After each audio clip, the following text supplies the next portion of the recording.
World War I was one of the deadliest conflicts in history, stretching across continents and claiming millions of lives. By December 1914, the war had devolved into grim trench warfare along the Western Front. Soldiers on both sides endured harsh conditions, freezing temperatures, endless mud, and the constant threat of enemy fire. Yet, amidst the despair, an extraordinary event was about to unfold. On Christmas Eve, a faint sound broke the silence. German soldiers began singing carols, their voices carrying through the night air. Still Nacht, they sang, Silent Night. The British soldiers across no man's land listened in awe. Moved by the familiar tune, the British soldiers responded with their own songs. For a moment, the sounds of war were replaced by music, a shared language that transcended the battle lines. By Christmas morning, courage replaced fear.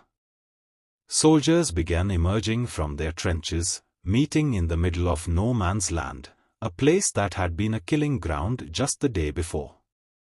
They exchanged small gifts, tokens of humanity in a world that seemed to have forgotten it. Cigarettes, chocolate, and even uniform buttons were traded as keepsakes. In some areas, they played football, laughing and cheering as if they were old friends. For a brief moment, the war seemed to vanish. As the day ended, the soldiers returned to their trenches.